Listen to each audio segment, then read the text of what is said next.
guys, what is going on? Blossom is back, and welcome back to another episode of Top Drives. Today we are back with another episode of What Can You Get From That Pack, and today we do have a pretty interesting one. I'm actually kinda happy Hutch decided to do an event like this, but then there are problems with these type of events, but we'll get into that in a bit. But the event in question is, of course, or the pack in question is, of course, the 2015 to 2019 SUV carbon fiber. Now, the event in question, now I want to say, is the Aerial Atom 500 V8 qualifiers, right? It's honestly, I don't know, is this the first time we've actually seen an SUV, a ×5 SUV final tri-series?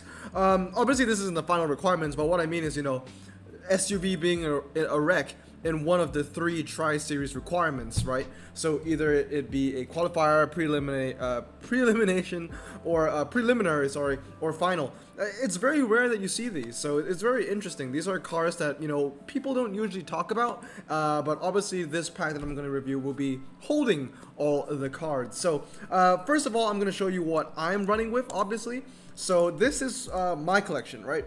Urus, Bentayga, iPace, and all that kind of stuff. What's really interesting though is that you see all these Ultras over here maxed out, even some of the Epics you see, they're all going to lose on a certain track set to the Land Rover Defender 110. I don't know what track set it is on the top of my head yet, but this is definitely a car you want. So, if you have this car, you're already 1/5 of the way there, because this is honestly a key car, right? Another one that I would really recommend would be the Land Rover Defender Works V8. Basically, what you want to gun for are the off-road tires. Those things are going to destroy in this final. But with that said, let's get into it. We are going to review the 2015 to 2019 SUV carbon fiber, so let's get into that and let me show you the contents. Alright guys, and here we go. Starting off with the ultra rares, we are greeted with the DS7 Crossback E10s 4x4 PHEV. Does every PHEV car has to have PHEV in their name? Is that a thing? I don't know. But yeah, this is the car starting us off. Once again, not a very strong machine. Obviously, it has a niche being 4-wheel drive standard French, but if you want to go that direction, I would rather recommend the Citroen Metropolis. It's just better in every way. Like I said a couple times, when you mix in 4-wheel drive and standard along with high ground clearance, it's kind of like mixing in 4-wheel drive and slick. It's completely irrelevant, because the only time high ground clearance comes in handy is when there's a motocross track, and they're usually all in dirt, where you would want an all-surface tire car or an off-road car. So this car is going to be pretty irrelevant for you. It's also going to be pretty irrelevant for the event in question, because it has standard tires instead of all-surface or off-road, which are the ones that you need. Moving on is the Mercedes-Benz GL350. Once again, not very good. I do have this max, but this is because it used to be a super rare, if you remember, long time ago in a galaxy far away. Moving on is the Mazda CX-9, once again for the same reasons of the DS. I don't think it's a very good car. However, this does have decent handling, I will give it that. Moving on is the BMW X3 xDrive 28D. If I remember this correctly, this is one of my first ever ultra rares. I have one and it's like a million days old. I have it maxed out as well. It used to be super rare. Interesting enough, actually, this car, I think it started off in Top Drive's life as an ultra, then it got nerfed to a super, but then it went back to an ultra again, something like that. Pretty interesting. But yes, if I do get it again, of course I'll never max it out again, but I do have one. It's a nice picture, and I do have one maxed out, but I'm pretty sure I maxed it out when it was a super rare. I got it as an ultra, never put a fuse into it, and then when it went super, I maxed it out and then it went back to ultra. I think that's how I did it. It's been such a long time, over 1,000 days, so I might not be sure, but this is not a car that you should be celebrating about if you open this pack. Moving on to the Nissan Juke Nismo. This car is actually pretty good. It's not bad for clubs, in a club sense, because it has really good handling, and front wheel drive events in clubs are very, very, very common. And also, sometimes you have off-road events in clubs where it does have motorsport, not motorsport, but motocross tracks. This car is okay for it, right? It doesn't have 4-wheel drive, but at least it has all surface tires. So this is where it's pretty useful for clubs, literally just for clubs. Moving on is the Nissan Pathfinder. Nothing much I have to say about this car. Handling is decent though. And of course the Mitsubishi Outlander PHEV. I kind of want to put these two cars side to side. 8676, 8777, 116 to 106. So to be fair, just straight up on stats that you can see, the Pathfinder does look better than the Mitsubishi Outlander PHEV, which is funny because I actually kind of want both to max. I just like SUVs with really good handling stats, and these cars have pretty good handling stats. 77, 76, kind of a 2 census. Anything above 75 for ultra rare is not bad. It's really not bad. Moving on is the Infiniti XQ50, 79, rear wheel drive, all surface tires. Once again, you know, at the end of the day, you kind of want to go for, if you want an all-surface tire car, you kind of want to gun for 4-wheel drive and all-surface tires, not just all-surface tires, because the rear-wheel drive ones in an all-dirt situation is going to lose on every track to the 4-wheel drive alternative. So yeah, the XQ50 not a very good car. And also, unlike the Juke, rear-wheel drive events is like a 1 in 8 chance for it to be a requirement in clubs. However, front wheel drive is like a 1 in 3. So with that sense, it makes the Juke more useful, although it also is like a 2-tire drivetrain instead of, you know, all 4 wheels. Yeah, and this is 2 tires. You get what I mean, right? Yeah. Anyway, moving on. I don't want to get off a tangent there. But moving on to the Mercedes-Benz GLC 250D. It's not a great car, but I would recommend having it around because this is like decent. Is an all-round SUV. The handling isn't bad for Mercedes alone, because when you think about it, the competition this car has when it comes to twisties, like dirt twisties in Mercedes events, they're all like G classes, and they all don't handle well. So this one isn't too bad. Obviously, it's also better than the RQ19, RQ51 Mercedes that we saw earlier. But moving on to Land Rover Discovery SI4. Now, there's going to be a lot of Land Rovers in this pack, and as we know, if it's not the P250, the Land Rovers are horrendous. I mean, they're really, really bad. But yes, Range Rover Sport, Range Rover P400e PHEV, they're all really bad. Really, when it comes to Ultra Range Rovers, you really only want the P250. And when it comes to the Epic, you only want the V8 Works. If not, the Uncommon Defender 110 is going to destroy it in everything.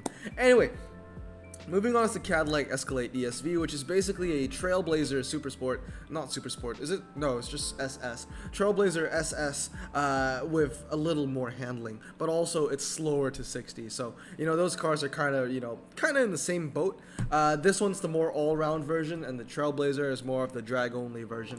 But yes, I would rather go Trailblazer over the Cadillac ESV, not a great car. Now, finally, a good ultra rare, Mercedes-AMG G63. This car is amazing. I would 996 it. Definitely a keeper. I would say have 2 or 3 in your garage. Moving on to Range Rover Evoque, nothing too special about that. Range Rover Velar, big disappointment. Honda Pilot 4-wheel drive, once again, this car has very low 0 to 60. I mean, 6.1, 6.8, 7.1, 5.2, but you know, this is a whole new, the AMG G63 is insane. But 6.1, it is pretty low, right? For 0 to 60, handling is okay.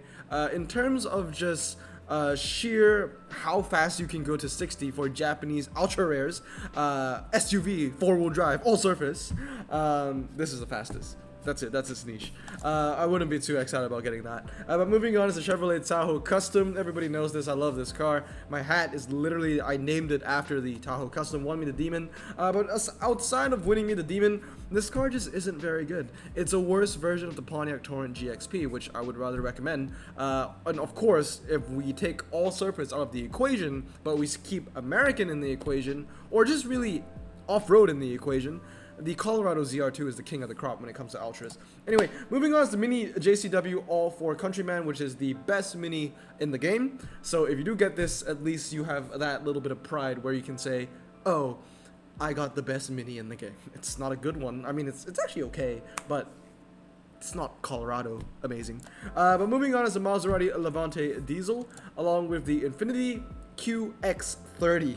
I don't know why I almost said XQ. Good handling on this, by the way, 78.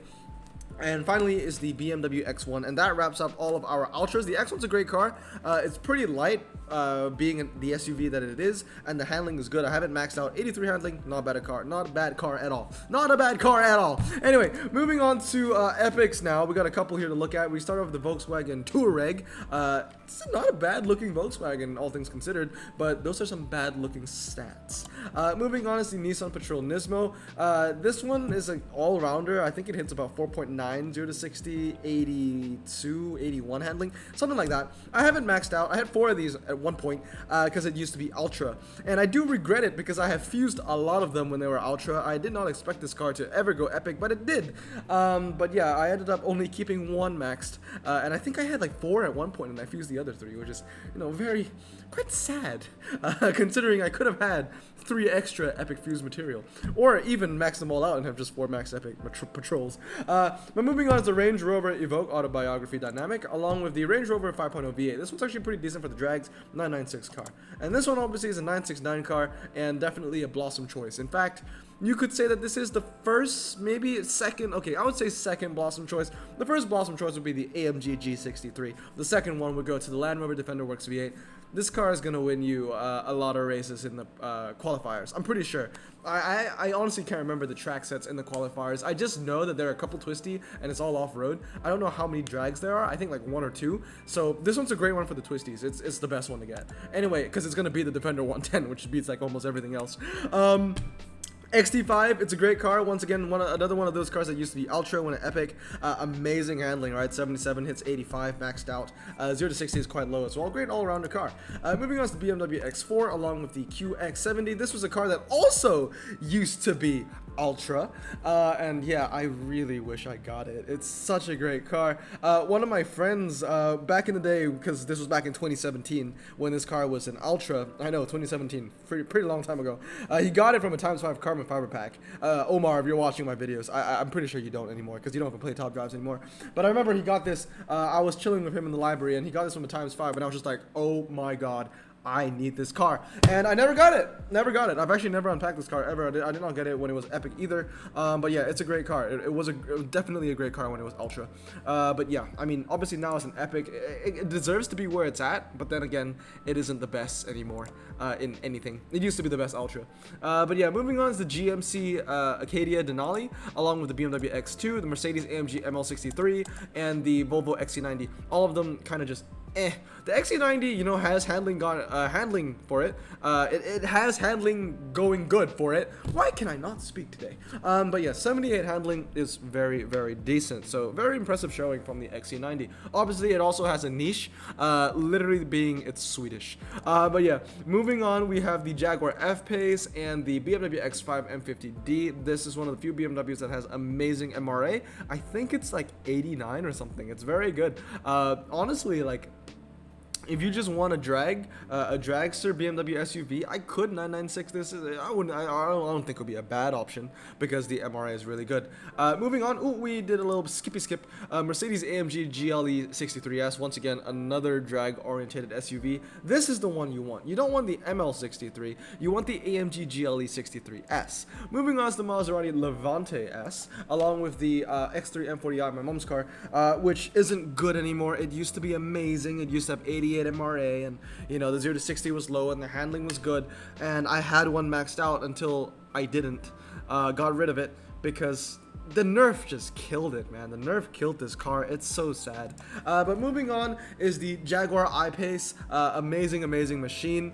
Followed by the BMW X6, the Audi RSQ3, the Bentley Bentayga Diesel, and the Audi SQ5, wrapping up the epics. So the cars that you really want to gun for here would be the SQ5. It's a decent car. You know, 81 handling stock for four-wheel drive all surface is really good.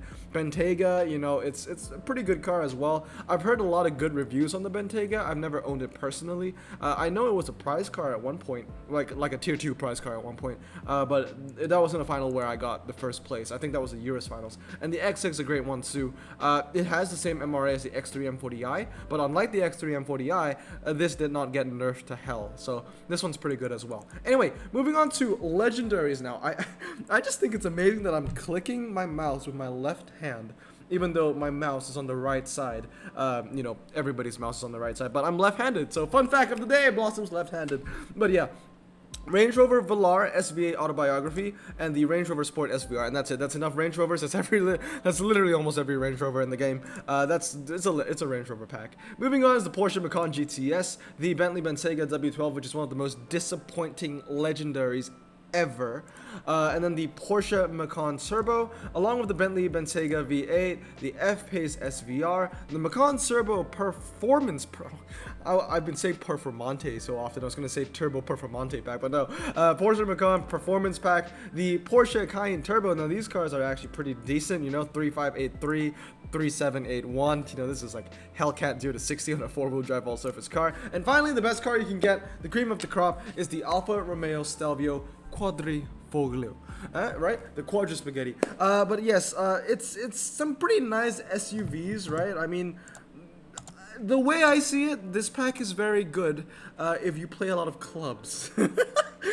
Everything just ties back to clubs, because when it comes to multiplayer events, you don't really see requirements where it's like, you must use all surface tires only, because it's usually like off-road, but then you can use whatever you want, whether it be all surface or off-road tires. And usually off-road tires are going to destroy everything, right? I could probably put my Raptor against all of these legendaries in like a twisty dirt track, and the Raptor will win. It will beat the Cayenne and the Macan and the S-Phase and the Bentayga, definitely the Bentayga, Macan and the Bentayga W12, because yeah, the off-roaders are just better. That's the thing. Off-road tires are just better than all-surface tires. So unless you're in an event where it restricts you to ×5 all-surface tires, these cars are kind of irrelevant besides the Quadrifoglio. And I'm mainly talking about the legendaries because epics, I'll talk about epics too. Ultra is out of the equation because those are easy to max out, not big of a loss anyway. But these are, you know, big investments that aren't really that worth it because they just lose to off-roaders. But with that said, let's get back to the game. I'll give you my verdict, even though I kind of already did. So, the 2015 to 2019 SUV carbon fiber, what do I think about this pack? Well, basically, from this pack, you can unpack, well, okay, well, in a nutshell, this pack lets you unpack a car that will lose to an uncommon.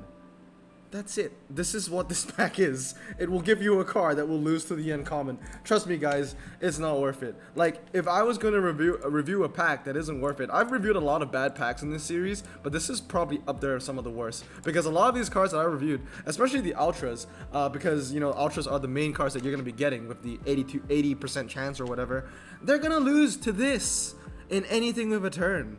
It's just, I'm sorry, the Defender 110 destroys, and it's going to beat any Ultra you pull from this pack, and it's probably going to beat some of the epics that you pull from this pack. What you really want to get is from this pack, from this pack, like, the only thing that you want to get from this is like the G63, the Land Rover V8 Works, the epic.